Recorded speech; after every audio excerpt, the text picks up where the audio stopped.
Welcome to Behind the Line, where we pull back the curtain on the challenges facing first responders and frontline workers. The work you do is unique, and so are the stresses that go with it. Join me as we tackle key issues to reduce risks for burnout, and as we work to support you in doing the job you love without sacrificing being the kind of person you want to be. Hey there, and welcome back to Behind the Line. I'm your host, Lindsay Faas. If you're new to Behind the Line, what you should know about me is that I'm a clinical counselor specializing in trauma therapy. And after over a decade working with first responders and frontline workers around issues like burnout, compassion fatigue, PTSD, and related OSIs, I've become a passionate wellness advocate and educator for those who sacrifice so much for our communities out on the front lines. Behind the Line is a place for us to talk about the real life behind the scenes challenges facing you on the front lines. I created this podcast with the hope of bringing easy access to skills for wellness, allowing you to find greater sustainability both on the job and off. I think likely of all the interviews I have done on this podcast, my hunch is that this one will likely be the most listened to. Because today, we're talking about one of the most nebulous and challenging concerns for first responders and frontline workers: sleep. And I'm joined by Dr. Glenn Landry, who has studied sleep for over 20 years. He has a background in academia, but currently works in private practice as a sleep coach, striving to make sleep science available and applicable to real-life people who need it the most. He generally works with shift workers and older adults and has a program you'll hear about during the interview designed to support shift workers in getting the sleep they need. As always, I will post all of the details about where you can learn more about Glenn, his work, and his program in the show notes, so check it out. Or you can check him out at elitesleep.ca. If you're interested in his program, do listen to the end because he's giving our listeners an exclusive deal to access his sleep program, and you can get the details in the show notes as well. With that, let's jump in. I'm so glad that you're here with me today, Glenn. It's such a pleasure to have you, and I'm so glad to have found someone with your expertise and background. And I'm wondering if we can start off with maybe you just sharing a little bit about your background, about your story, and what led you to specializing in sleep. Sure. Thanks so much for having me. It's a pleasure to get the opportunity to share the sleep science with everybody. It's my life's work, as you know, and so it's always a thrill to be able to do it. I came to the field really honestly. As a teenager, I couldn't sleep. I had dutiful parents that did a really good job that wanted me to get the sleep that I needed. Say I was supposed to be in bed for 10:30 as a teen, and I would go to bed, but I just couldn't sleep. There was nothing I could do to fall asleep, or at least at that time I didn't know what I needed to do to be able to fall asleep. So I would routinely be up until 3-4 in the morning, and eventually I sort of learned to adapt, and I used that 11 at night until 3 in the morning to be a productive time where I would do homework and I would write my papers or study for exams. That was my most productive time. I knew it was strange, but I didn't know any other way. And it wasn't until I got into university, at that time I had the ability to control my class schedule a little bit better. And so I was able to, live the night owl lifestyle a little bit easier. But when it came to final exams and things like that, I had no control over my exam schedule. And so very often final exams would be at 8:30 in the morning. And that is absolutely not the time that I would have been ready to perform. So life-changing moment number one was really when I met Dr. Ralph Misselberger, took a course on circadian rhythms and sleep with him. And not long after joined his lab and learned all about, what ended up becoming my life's work, circadian rhythms and sleep, and really being able to take control of my circadian rhythms. And let's just introduce what that is for a second. Circadian rhythms are daily biological rhythms. You can think of it as we have daytime physiology, biology, and behavior, and we have nighttime physiology, biology, and behavior. And those two things need to be kept separate because they're incompatible processes. And so timing is really important. And telling your body, your brain and body, what time it is critical. It's important that we synchronize our circadian rhythms to the day, and so that day is happening during the day and night is happening during the night. And that's really what I was doing wrong as a teen, is that I was turning my nights into days and my days into nights. And that's what was really driving my circadian dysregulation. And it's funny because my father knew it without actually being trained in the science. He used to tell me that I was turning my nights into days and days into nights, but at that time I didn't really know any better. And so that was life-changing moment number one, where I learned from one of the world-renowned experts in circadian rhythms.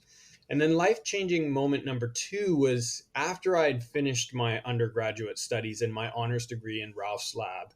I moved back home to live with my parents because my grandparents had moved in to live with them. My grandfather had Alzheimer's disease, and this was, well, to be honest with you, my grandmother had hidden it from the family for probably close to a decade or more.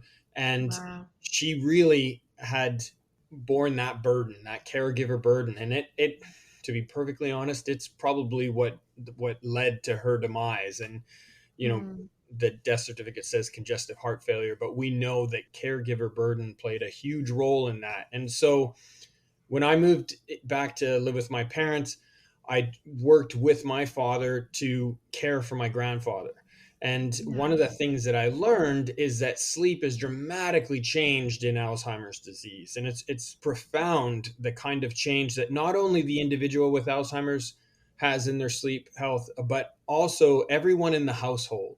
And so to give you an example, with my grandfather, eventually my father and I had to take shifts each night, alternating nights, to stay in bed with grandpa, because if he didn't have anybody in bed with him, he would get up and he would roam the house or leave. And so that's a real issue. It's a safety hazard for both him and others. So we, coping mechanisms the way they are, we would just alternate nights. And so what would happen, and I am not exaggerating about this, grandpa would get up out of bed every hour, on the hour roughly, and he would come over, and as long as someone was in bed with him, he'd come over and he'd tuck us in, give us a kiss on the cheek, and he'd get back into bed. And so Mm. that was our way of stopping him from roaming the house and disrupting everybody else's sleep. But of course, that's an effective sleep depriver, in the sense that every hour he's waking us Yeah. up when we're in bed with him. So that went on for quite some time. Eventually he did get to the point where we couldn't care for him at home, and he did end up having to go into long-term care. And so of course that was sad and tragic and difficult for the entire family, but it really changed things for me, because I learned so much about, I had been studying sleep deprivation, I had been studying circadian rhythms, but I didn't have an aging perspective until I lived that experience. And so that led to me, going on into PhD study on circadian rhythms and sleep, and then doing a postdoctoral fellowship at UBC to really look at cognitive aging and the impacts that normal age-related changes in sleep health have in terms of our overall brain and physical health. So that those two moments combined really led to me becoming who I am. That's a fantastic backstory in terms of our personal exposures and how they shape so much of what becomes passionate in our profession. And I always love when there's a way that we can find vocation in the work that we're doing. And so much of it is from that place of passionate connection to something that feels personal, even when it's professional. I couldn't agree more. My mom had always said that if I found what I loved in life and I did that for my living, I'd never have to work a day in my life. But the trick that she didn't really teach me is that you have to find a way that people will pay you to do what you love to do. And that That is is the the trick. trick, isn't it? That is the trick, isn't it? Well, and I know that in the midst of your professional life, you've also developed this really amazing program designed specifically around shift work, which was part of why I was so excited to connect with you specifically, was because you have this awareness of the population that this podcast serves in a way that I think a lot of others who might understand the sleep science may not specifically understand some of the challenges facing those who engage in shift work or who don't engage in shift work but do engage in really high stress professions where a lot of other pieces related to sleep get quite disrupted. So we'll talk about the program and some of the other pieces connected to that, I'm sure, as we chat here. But what I wanted us to maybe start with were around the like common problems that are faced by those that you work with who are in these kinds of high stress jobs or shift work environments. What are some of the challenges with sleep that you see show up a lot in those spaces? Yeah, it's a great question. And so before we delve into that, let's talk about the demographics that I work with. Mm-hmm. And they're older adults. And by older adults, I really mean 30 plus. So you can think of 30 to 50 as a young older adult, 50 to 70 as a middle older adult, and 70 plus are the real winners in life. And I talked a little bit about how there are these normal changes in sleep health that are a function of just normal aging. And we've known about them for decades. And to get to your point, what we see in that is progressive disruption in sleep, in the sense that, for most older adults, falling asleep isn't typically the greatest issue. It's that they have difficulty sustaining sleep or being able to get back to sleep once they've woken up. So typically what you'll see is an individual is able to fall asleep and sleep for maybe 3 or 4 hours, but then get up and just not be able to get back to sleep. And so what happens in that group is very often they're thinking, well, I can't fall back to sleep, so I must have had enough sleep. And so what you get is this disruption in their sleep pattern where they're able to sustain about 3 hours to 4 hours at most, and then they'll be up for quite a long period of time, several hours, before then being exhausted and needing a bit more sleep. And Right. then they'll get back to sleep and they'll sleep for a few hours. And the internet is one of those things where there's a ton of information and we really need to evaluate the information and the source. Mm-hmm. But there is this notion that biphasic sleep is healthy, and actually as we get older it's the norm and we should be doing it, and that's actually patently false. We know the science is very clear on this. We need an 8 hour sleep window to get at least 7.5 hours of actual sleep. And if we're not getting that, if we're getting less than 7 hours actual sleep each night, we're really just accelerating aging in terms of Mm. overall physical and mental health. So the older adult group is really a target that we work with. And of course, we work with shift workers, as you just brought up. And part of the reason we're working with those two groups is that the core issue that's the problem for both of those groups is circadian dysregulation. You can Mm. think of it as turning your nights into days and your days into nights. Now, for shift workers, their shift pattern requires that. But in the case of older adults, it's just a function of people not being able to sustain sleep and thinking that they've had enough sleep, and then they do things with their inability to sleep. That time, that period of time when they can't sleep, they just try to fill that with something productive, not realizing that Sure. that's having a profound impact on their ability to get sleep in the future. So it's the same issue for both groups.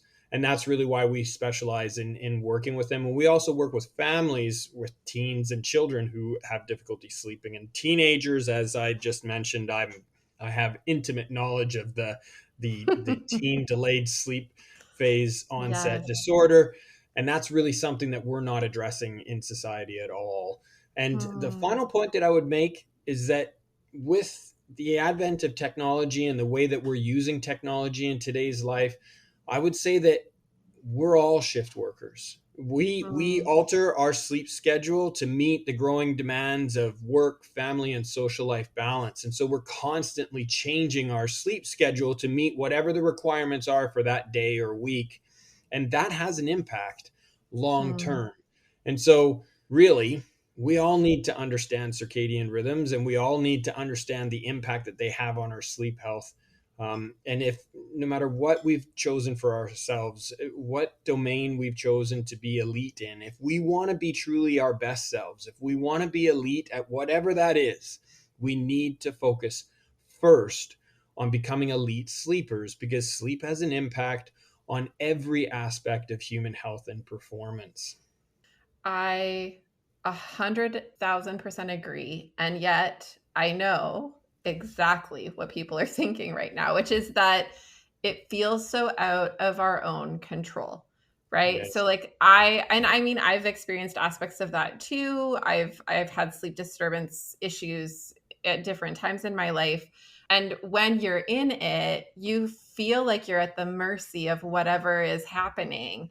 And you feel so not in control of being able to change it, because sleep is this thing you're either able to do or not able to do, it feels like.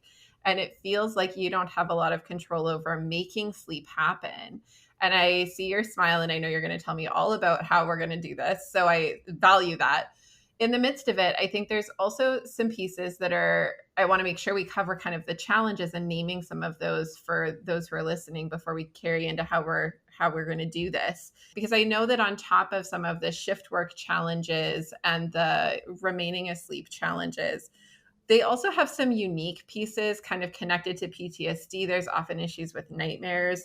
I get a lot of clients who talk about panic waking, where they just like sit bolt upright. They don't recall having a nightmare, but they feel like the house must be burning down around them because they wake up so abruptly. I know some people really struggle with the falling asleep and like ruminating thinking, or struggling to let go of what's happened during the day to be able to enter sleep. And so I just kind of want to like name that these are some of the common experiences that this population typically struggles with. And for sure, the ones I hear in my office really commonly. And I think you and I talked about this when we first chatted before recording, was that sleep is also like the first thing to go, right? Like as soon as we've had a stressful day, we'll opt to stay scrolling social media another half an hour to like decompress instead Yes. of go to sleep. Right. And so there's also this, I've heard more and more about this idea of revenge bedtime procrastination. I don't know if this is a real thing, but I keep seeing things about it on the internet, where we do this damage to ourselves in staying up scrolling or doing whatever the, pieces are, doodling on our phones, to claim time for ourselves, to claim time as decompressing, but then sacrificing this thing that's also really valuable to us. Yes. Okay. So let's be very clear. It absolutely is a thing. It doesn't matter Yeah. what we call it. It doesn't matter so much what we call it, but what matters is that we're doing these things because either we're not psychologically ready to go to sleep yet. We haven't, processed our day. We haven't washed the day away. There's so many things that are going on. We're ruminating on things. We're still trying to problem solve, or by the time it comes to bedtime, that's the first chance we've had to actually have a chance to think about all the things that need to happen tomorrow or that week. There's so many reasons why we're not sleeping. And Mm-hmm. many of those things we think are beyond our control. But that's where we really have to start there. We have to start with identifying what is beyond our control and what is within our control. And it turns out that there's a lot of things that are within our control that have a profound impact on our ability to get sleep. So Mm. let's start with understanding that. First, our brain and our body must be ready for sleep at the time that we've scheduled the sleep. Think of it as our brain has to anticipate our sleep window. And as I had said earlier, in today's society, we're all shift workers because we're constantly Mm. changing our sleep schedules. And you may think of it as, well, it's only an hour different. But that has a profound impact on our readiness for sleep. And so, think of a typical schedule. And I'm not just referring to shift workers here, but just talk about a 9 to 5er that, Yeah. is having a weekday schedule and then a weekend schedule where they actually try to live their lives and they're working for the weekend kind of thing. And so Mm. they don't want to go to sleep because that's finally their opportunity to do things, to enjoy their lives and stay up late with friends and do stuff like that. Right. And so even that change, and let's be clear, the program is not about making sure there's no joy in life. That is not at all what we're doing. But you do have to schedule things. It's not just what you do that matters, it's when you do those things that matters as much or more, right? We all know that Mm-hmm. we've got to eat right and exercise and we've got to get lots of sleep. We know these things. But what most people don't realize is it's not just what you do that matters. Mm-hmm. It's doing it at the right time, at a time when your brain and body are prepared so that you can make the most of that time. And so one of the very first things we do is work through each individual schedule. When we do one-on-one coaching with people, the first thing to do is to identify what would be a workable sleep schedule. And then the whole training program, really, you could boil it down to this: build a sleep window, protect that sleep window, and then sleep will fill it over time. And so now that sounds awfully simple, and you could say, well, great, thanks, Glenn. But there's a lot that goes into protecting the sleep window. And of course, we don't have the time in today's podcast to go through all of those things, but it does give you a sense that there's a lot that goes into protecting a sleep window. What you do during the day matters, but also what you're doing before bedtime and throughout what should be that sleep window. And again, I said this earlier, but what you do when you can't sleep has a profound impact on your ability to get sleep at that time in the future. So all of these things matter. It's let me be clear too that this goes well beyond just simple sleep hygiene. In fact, I think of sleep hygiene as a bit of a swear word, to be perfectly honest with you, because sleep hygiene, we can all access, the sleep hygiene tips on the internet. But the truth is that most people have tried all of those things and they still can't sleep. So all that does is make people feel powerless, and even more powerless than they did before they tried the sleep hygiene tips. So, I really want people to go beyond sleep hygiene. And if we want to promote overall sleep health, we need to understand circadian regulation and what matters in terms of promoting stronger circadian regulation. Okay, so I have like 10 different directions I want to go now because that was so good. The first one, before I forget it, that I guess I really want to touch on is you mentioned this piece of what we do when we're not sleeping, what we do when we've woken and we can't get back to sleep. It really has this long-term impact. So what should we be doing there? That's an awesome question. So let me give you an example. So one of my favorite examples, when I was a postdoctoral fellow at UBC, I was working with the retired community at Tapestry. And so you can think of retired faculty. It's a very nice place, wonderful actually, place where a lot of people aren't getting the sleep they need. And one of the examples that came up, I was saying, what do you do when you can't sleep? And this lady was telling me that she had actually developed this habit long ago, before she ever moved into Tapestry, when she was living with her children. And so she would get up at 3:30 in the morning when she couldn't sleep anymore, and she'd get up and she would quietly bake and have muffins and breakfast ready for her family. And it was her favorite time. Well, here's the thing. She really should be sleeping at that time. She needs to be avoiding light. She needs to be avoiding any kind of food whatsoever, because food and eating food at night is not nighttime physiology, biology, or behavior. So really the key time cues to consider there's three. One is our light exposure profile. Day is signaled by long exposure to UV protected sunlight. That's the daylight is our signal that this is day. That makes perfect sense. The opposite of that would be night, the absence of light, and in particular, the absence of blue light. But in her example, and let's be clear, she's not the only one doing this. There's maybe small differences in what the pattern is, but the overall thing is the same in the sense that they're getting light, they're getting activity, and very often they're eating. So when we talk about these three cues, light, physical activity profile, and meal timing, day is signaled by the abundance of food, the abundance of light, and the abundance of activity. At night, it's the reverse.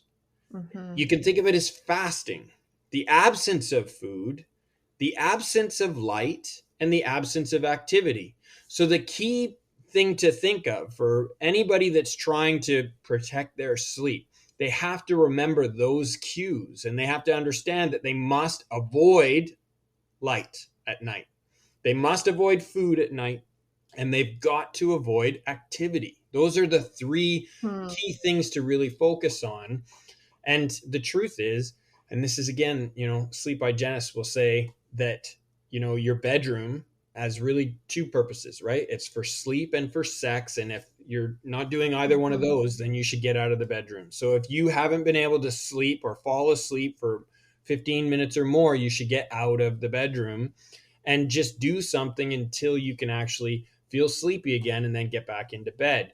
And the issue with that is that we're looking at insomnia, the inability to fall asleep or stay Mhm. asleep, but we're not addressing the underlying cause when circadian dysregulation is the issue. So Right. we really need to understand what the problem is. And of course, that takes training and it takes an interview and case history and working with an individual. But that's what we do. Hmm. Identify what the core issue is, what's the driving factors, and then address them. And in the case where it's circadian dysregulation, and let's be clear, for shift workers and older adults, a lot of the sleep disruption is a function of circadian dysregulation. And in the Okay. case of older adults, we've known for decades that this is a normal course of aging. In fact, to be honest with you, the medical community probably hasn't done enough in this area, even today. It's been a long process, but we now know that we need to protect sleep for older adults. But originally it was, well, we know that older adults sleep less. That's mainly because they need less sleep because they're not as active, they're not doing as much, they're Mm. not learning as much. And so they just don't need as much sleep. And that's absolutely false. They absolutely need the same amount of sleep. The issue is that they need to protect their sleep window. They need to do the things that we've, been talking about. And so what I would say is yes, changes in sleep health are a normal course of aging, but they need not be inevitable. We Hmm. just need to do much, much more to protect our sleep. And I'm happy to say that the sleep science has evolved to the point now where we already know enough to make a difference in people's lives. It's just that we haven't Hmm. translated the science to the individual so that they can apply that science to their lived experience and be able to actually promote stronger sleep health for themselves. And that's education and training and what I call sleep coaching. Yeah. Well, and I know that that's the piece that you feel really passionate about is this idea of being kind of an interpreter for the scientific community that is doing all of their highfalutin sciencey stuff and allowing yourself to kind of be the bridge to those of us who are doing life and struggling to get what we need and to benefit from the science that has unfolded and that continues to unfold. And I so value that you've kind of positioned yourself there and are allowing for these kinds of conversations that go from an academic place into the real life hands of people who really really need it. I think that there's a couple of pieces. So in terms of the circadian rhythm piece, I guess what I wonder is it's probably gonna sound trite, but like what are quick win ways that people can work at adjusting some of that, given that it feels so outside of their control so much of the time? So I love that you've mentioned these three pieces: light, activity, food. I guess one of the thoughts I have is like, what's the gap time? Like, is there research that tells us how long the transition needs to be between when we're in our daytime processes versus when we're easing into our nighttime processes? How much time should there be between when I am slowing down activity, slowing down eating, slowing down my exposure to light to when I want to actually be asleep? You have nailed. That's the most important question you can ask. And, everybody wants the quick fix. And you're not going to be I surprised know. when I answer that there is no quick fix, right? And there isn't, well, Mhm. just do these three things and life will be wonderful for you for the rest of your life. Mhm. It doesn't work that way. But I will do this for you. I will say again that the primary things that we need to do are first to build the sleep window, protect that sleep window so that sleep can fill it. Now, let me just expand on that for a bit. Mhm. And the piece to really understand is that we have this sleep accountant. And now that I've created that sort of A metaphor, if you caricature will. of this person. Yeah. Yeah, and for that metaphor, I think it works for what we're trying to achieve. No 2 days are the Okay. same. And so some days, and this is absolutely true for shift workers, some days may be intensely physically demanding. And then other Mm-hmm. days might actually not be physically demanding, but are emotionally draining or just taxing. Yeah. Other days might be just faced with, problem solving and difficult problems to solve. And then some days may be a ton of new learning. Each day that I've just described there requires a different staging or architecture of sleep. And one of the first things for people to understand is that it's not just how many hours you've spent in bed trying to sleep. In Mm-hmm. fact, it's not even how many minutes of sleep you got each night.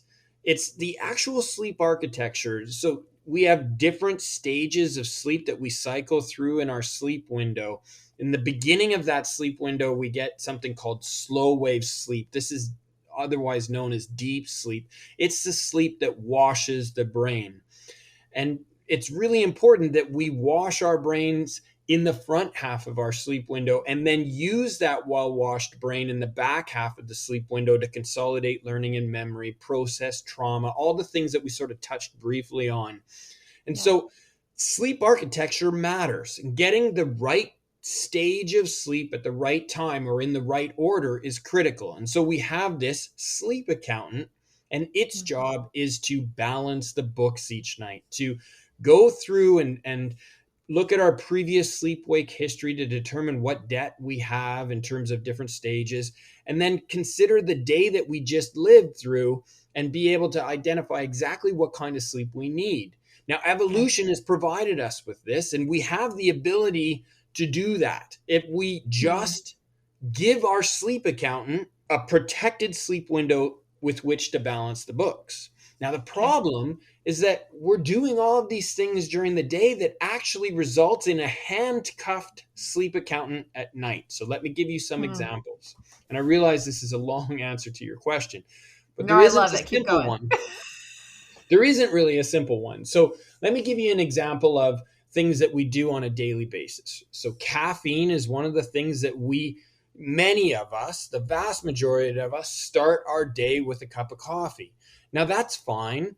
But if we're then trying to make it through, and let's say that we've got this massive sleep debt that's accumulated, and so in the hours between 2 and 6 p.m., in the mid afternoon, if you will, there's an Mm-hmm. afternoon lull, that period of time where actually we're supposed to be taking a nap, and our circadian rhythms actually sort of turn off wake promoting parts of the brain for that little lull during Mm. the afternoon to allow us to actually take a nap. So the European cultures that have siestas, they've got it right. They're Mm. working with their physiology. Here in North America, Interesting. we don't do that so much. We're working Mm. against our physiology. So what do we do? Well, we're feeling this lull. We're not feeling good. We know that we're not thinking sharp. So we will reach for caffeine or nicotine or some stimulant to try to just push through this Yeah. afternoon lull to get us into a period where we get our second wind, what we would call our second wind, Mm-hmm. so that we can make it through the day.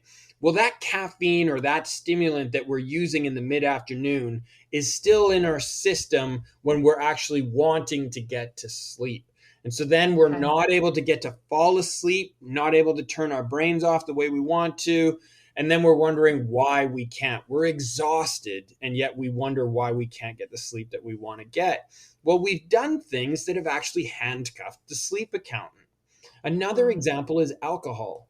Now alcohol can actually help us fall asleep, but what it does after, when we are processing that alcohol and we're going through withdrawal, it actually disrupts slow wave sleep and REM sleep. So we end up not getting the Mm. sleep that we want. Again, handcuffing the sleep accountant. So a big part of this is really learning. And again, can't get through all of it in a podcast today, but Mm-hmm. really understanding that the course that we develop teaches people everything they need to know in terms of circadian rhythms and sleep science to apply that science given their lived experience, because we're all different, Right. we're all individuals. And so it applies in some ways the same to all of us, but in other ways there's like subtle differences. And so Sure. that's what the course does, is it gives us access to the science so that we can use that science to improve our sleep health rather than being, at the mercy of all of the things that we didn't even know we were doing wrong, and Hmm. having a profound impact. So that's the first part of the answer. I know that was long winded, but here's the second It's part. good. Yeah. So remember, build a sleep window, protect the sleep window so your sleep accountant can pay the debts. That's Yeah. the overall strategy. That's what we're trying to do. Now, in terms of the tactics, well, the first is very simply making sure that we have a routine sleep window. And I mean, that is a piece of sleep hygiene, to be honest with you. But that's Hmm. actually a piece of sleep hygiene that's really impactful because it's based on circadian regulation. Right. Our brain and body must anticipate our protected sleep window.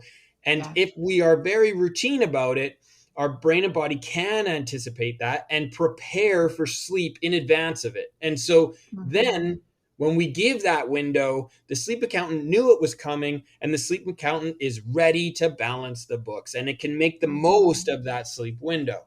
So that's the first piece, is a Okay. routine sleep window. Another piece is understanding that we're really at the mercy of our evolution. We evolved for a 16-hour waking day that's unimpaired, with the exception of that afternoon lull that I talked about briefly. And then following that 16-hour waking day, we really require an 8-hour sleep window Hmm. during which we will get at least 7 to 7.5 hours of actual sleep, Okay. properly staged sleep architecture. That's what we need. The Okay. other piece to that is understanding the impact that food has, and in particular, meal timing. We need to match the beginning of day signals from our meal schedule to our daylight. Hmm. So remember, day is signaled by lots of UV protected sunlight. And the beginning of day should be tagged with the first onset of that bright light and a meal. So think of that as Hmm. breaking the fast. That's what breakfast, Yeah. like that's where that came from. Yeah. So we've got our breakfast, and then we've got our midday meal, and then the end of day is signaled by our final meal of the day. Now, if you recall, I said 16-hour waking day, 8 hours sleep. The reverse is true for our meal timing. We really should have an 8-hour meal window and then Hmm. a 16-hour fast. And so to get to Okay. your question of, when should that happen? We want to make sure that we have at least 5 clear hours from our final meal to the beginning of our sleep window. Now, I realize nutritionists will say it doesn't take you 5 hours to digest food, but the knock on or downstream impacts of that meal will have an impact on our sleep health. And so, Hmm. for many of us, the final meal of the day is actually their biggest meal of the day. And that's a problem because our circadian rhythms synchronize to the two largest meals of the day in the 24-hour day.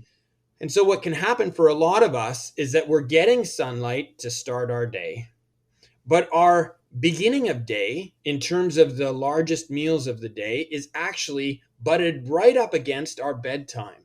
If you think, for Hmm. most of us, that big meal is really just a couple hours before we go to bed. We come home, we've got a long commute from Yeah. work, and then we've got activities with the kids, and then we finally get to settle down. We have our big meal, and then a couple of hours later, because we know we need to get Hmm. to bed to prepare for the next day, we got to go to bed just a couple of hours, maybe three at most, just 3.5 hours after that big meal. And that is Yeah.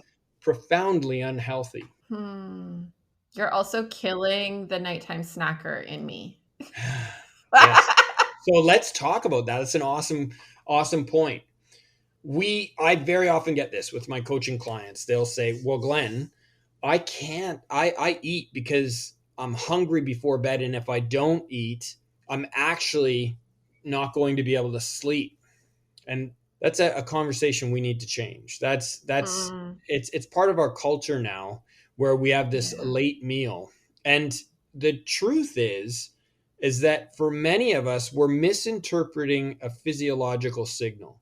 The Mm. signal that we understand to be hunger before bedtime is actually the sympathetic nervous system in overdrive saying, if you are going to make me stay up this long, you better feed me because I don't have the Mm. resources for this.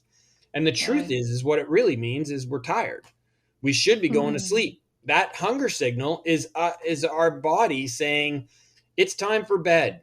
So Mm-hmm. not eating before bed is the better approach. In fact, as I had said, you want your final meal to be at least 4 to hopefully 5 hours before your actual bedtime.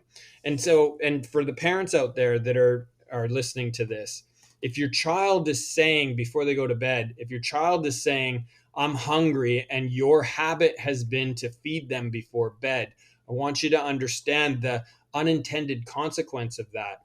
If you Mm. eat before bed, that means that there's going to be sugar in our blood system, which means that we have to drive insulin levels up to take the sugar out of our blood and get it Yeah. into the cells that need that sugar. Yeah. And so that insulin actually will suppress growth hormone and it'll suppress Mm. slow wave sleep. So remember I said that we need slow wave sleep at the front end of our Yeah. sleep window? Well, the truth is if we're eating right before bed, we are inhibiting growth hormone, we are suppressing slow wave sleep, and we're having a profound impact as well in that more of that food that we eat goes to fat and blood sugar, Mm. which are both toxic. So I work with elite athletes as well. And very often, when they first start working with me, their habit has been to go to the gym, have an intense workout, and then have a big bowl of protein or pasta or carbs to fuel their bodies. And this is Right. happening not long before bed. And so we really do, again, it's not just what you do that matters, but when you do it. So it's critical to understand that you need to use the food you eat, meaning eat, then exercise, and then, go into fasting before bedtime. So it's really a lot of what we do is really about reprogramming and rescheduling, doing the same correct things, but doing them at the right times. I can really appreciate this idea of timing being the thing, it's the glue that holds it all together. I think I need to ask you this because otherwise people are going to kill me if I have you here and I don't ask this really clearly. Because I think for shift workers, it's not just that they are on night shift, it's that their shift sets rotate, right? So they'll go from days to nights or nights to days. And so it's not even that they can try to reprogram the timing and create something stable. They lack control of that piece. So, what are some of the pieces they can do to help support? I appreciate that it probably won't ever be the best version of sleep for anyone to be in that cycle of never being able to keep it consistent. But what's kind of the best they can hope to do given that that's the rotation that they're on? Well, I have some really good news for you because so the shift worker group is a group that we've worked with for a long time now. And so we have lots of Yeah. data to show that it is absolutely possible to address a lot of these hazards that are associated with shift work. So let's talk about those hazards quickly. So we've known for decades that shift workers are a model of accelerated aging. They're at greater Mhm. risk of all of the diseases of aging. So you can think of that as increased risk of cardiovascular disease, type 2 diabetes, obesity, cancer, dementia, all of them. And Right. in fact, in 2010, the World Health Organization, after a thorough review of the science, determined that shift work that causes circadian dysregulation causes cancer. The mechanisms are now well understood, the mechanisms that drive this increased risk. They are downstream impacts of what we've been talking about here, circadian Yeah. dysregulation. So let's be clear again, circadian dysregulation is just a fancy way of saying turning your nights into days and your days into nights Yeah. repeatedly so that your Yeah. your brain and body are never able to synchronize because it's constantly changing. Now, Hmm. I can tell you that, and I would encourage your audience, if they are shift workers, to check out our training program called Surviving Shift Work. It's available online. It's a 10 lesson series. It takes about 6.5 hours to make it through all 10 lessons. Think of it as like, on demand learning, sort of like Netflix. And what this training program does, and I'm obviously not going to be able to cover it in the remaining time that we have, but I Mm-hmm. will introduce it in the same kind of way.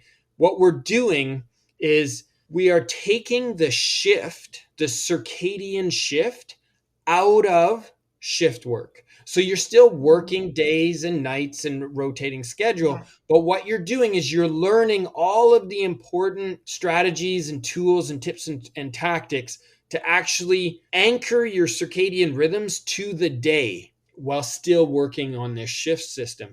And Okay. so we go through, and again, it's complex. There's a lot of science that goes into it. This is not, I a appreciate that we simple can't do boil these it three down. things. No, you can't. You really need, again, because let's be clear about this. Let's say that you have a set of workers that are on, say, 2 days, 2 nights, and 4 off. You'd Mm-hmm. think that, they're all on the same shift system, but they're not, because they all have different lives outside of work and what they do Right. on those 4 off days. So it's critical to understand that we must stop trying to look at this as we're all the same, and we need to look at it as everybody has their own individual challenge, but the science applies to all of us in the same ways. So you have to apply that science to the individual's lived experience, and that's what the training program does, so that they can then use the science to help promote better sleep rather than being at the mercy of, what they've been doing forever, thinking that everything was out of their control. So again, just to summarize, you want to take the circadian shift out of the shift work pattern, and you want to anchor your circadian rhythms to the day. And as I say, Surviving Shift Work, our training program, teaches people everything they need to know to be able to accomplish those objectives. And I can tell you that I've been working with a lot of shift workers. And before they came to me, they were like, Glenn, there's nothing you can do for me because I'm a It's shift worker and impossible. it's the shift that's doing this. It's my shift system that's doing this to me. And then when they're finished, they're like, I just had the best sleep I've had in decades. And, Yeah. it is possible to do that. Now, each Mm-hmm. system is different. So how you go about it depends on your shift system. Sure. Well, and we will absolutely be linking to your program in the show notes. So we'll make sure that that's able to be found really easily for those who are interested in getting a little bit more information. I do want really quickly to circle back to one more question because it's another one that I'm very sure I have some clients who listen to the podcast, and I'm sure that if I don't ask it, they're going to hound me. What are your suggestions around the specific pieces related to nightmare and panic waking?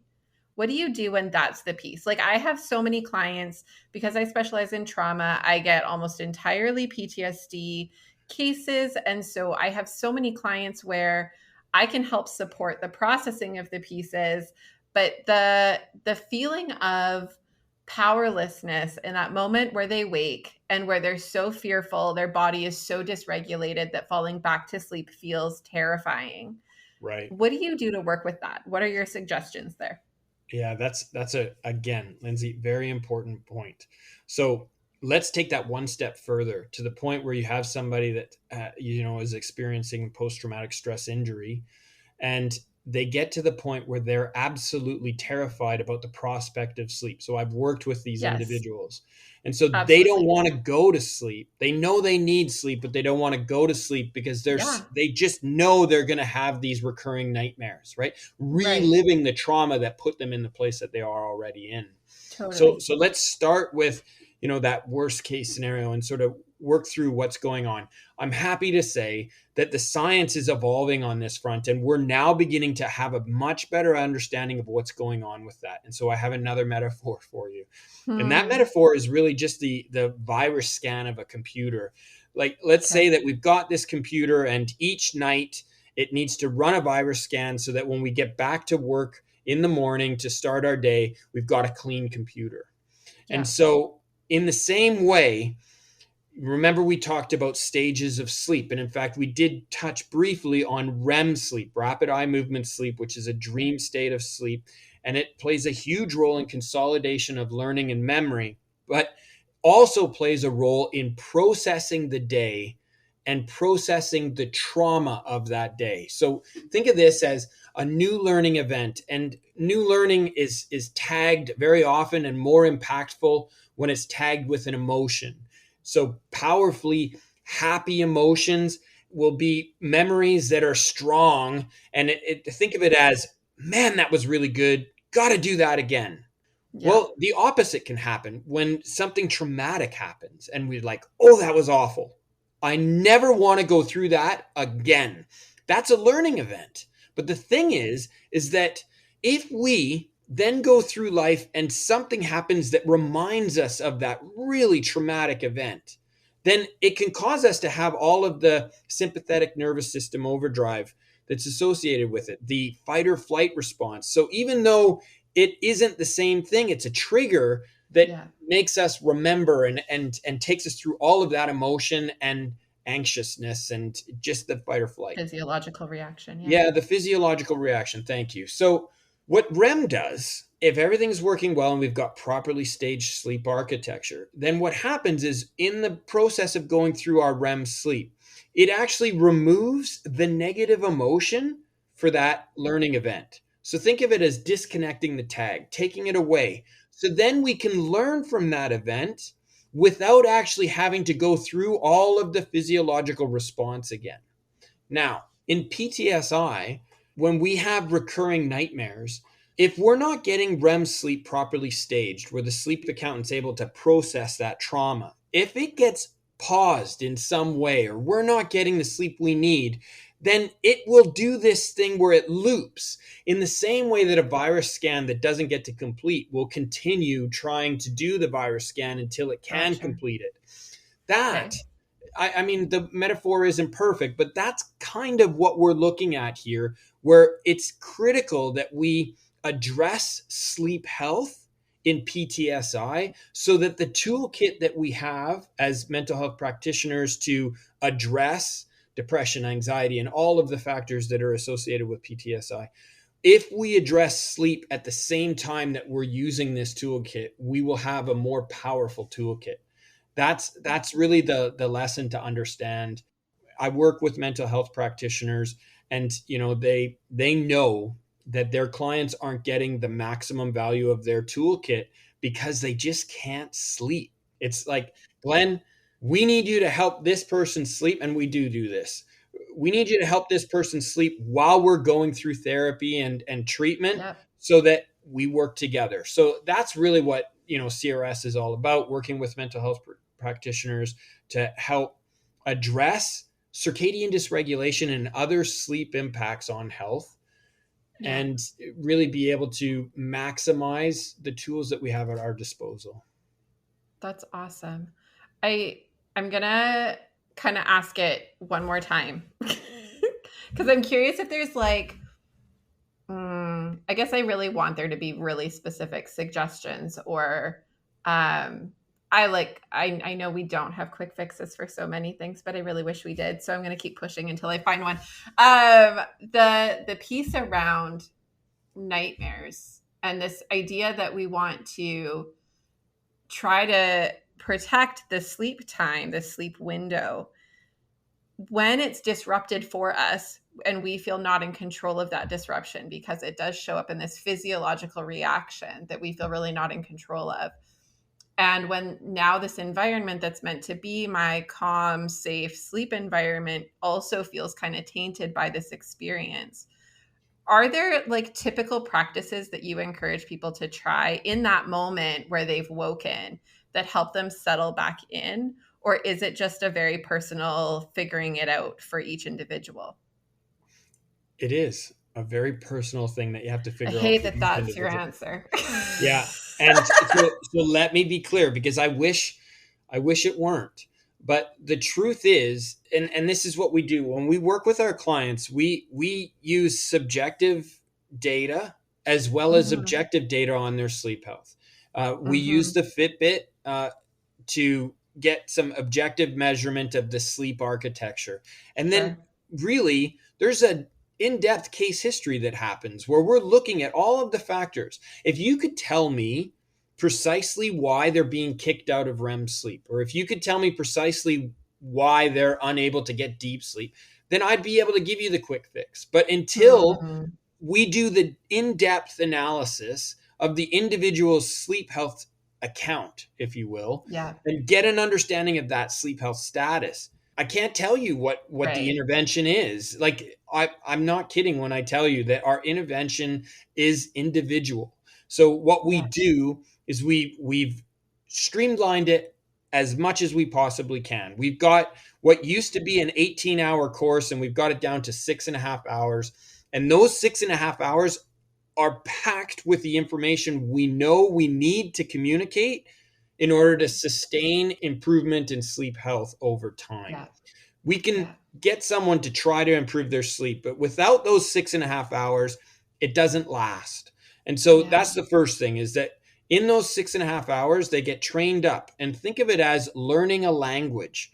And that is the language we then use to do the higher level individual one-on-one coaching that then uses their Fitbit data and their objective sleep health status, if you will, to then develop a plan. And then throughout that, we're doing course corrections. We're assessing, seeing, where a person is, figuring out what we think they need to do, and then testing, seeing that, oh, wait, that didn't work. Well, it did sort of, but not as much as we would have thought. Oh, wait a second, maybe there's this other piece that's missing. So, I mean, it honestly is a stepwise intervention that requires individual attention.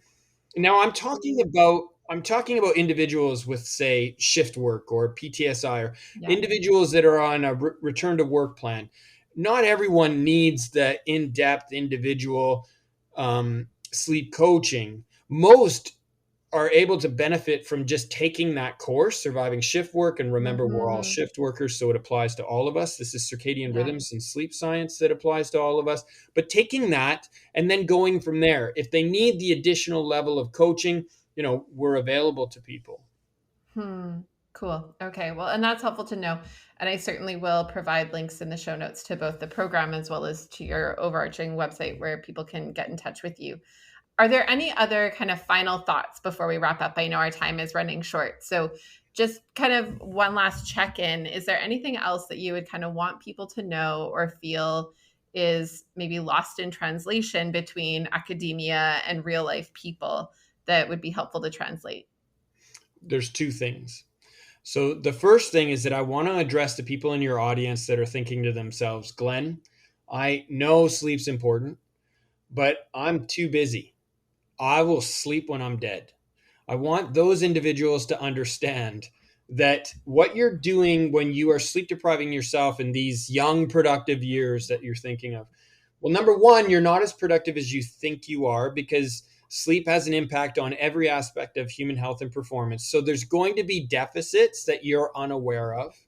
And the second thing I would say is that what you're doing is you're borrowing from your retirement. You're borrowing from your health in your retirement.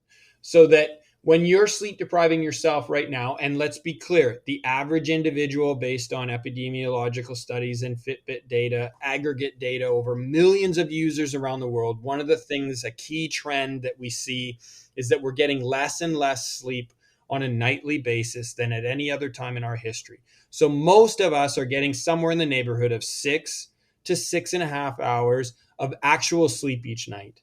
And so that means that most of us are accumulating a sleep debt on a nightly basis of at least 30 minutes. And so we are borrowing from our retirement. And my question for that audience is, what are you working so hard for? Because you're not going to have, those final years are going to be short and not really enjoyable. If you haven't been protecting your sleep, you're not going to have the health and wealth to actually enjoy that wealth. Totally. So that's the first thing. And then the second thing is, if you have been going through life and thinking, man, I know I need to sleep. I know I need to, but I can't. I promise you, You have it in you to be able to get the sleep you need.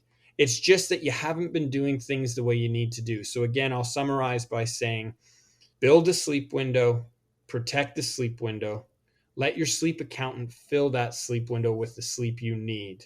And if you don't think you can do it on your own, reach out. We're here to help.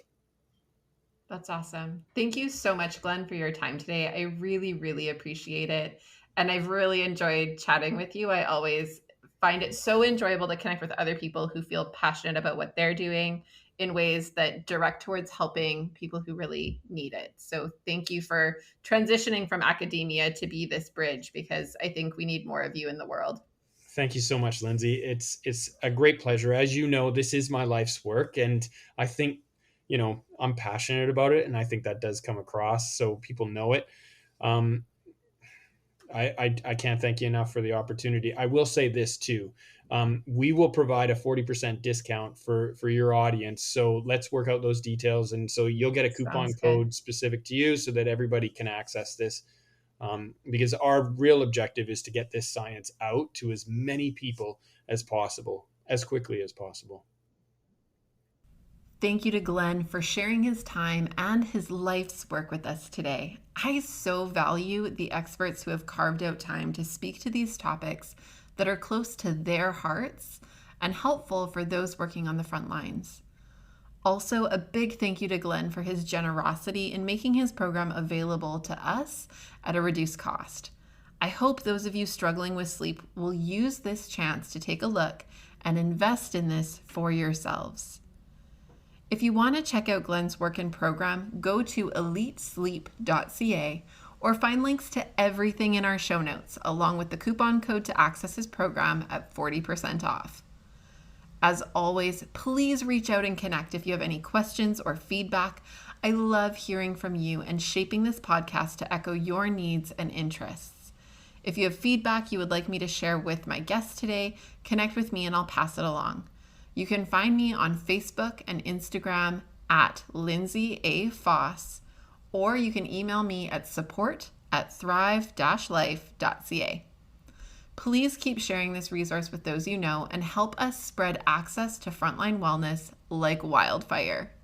Until next time, stay safe.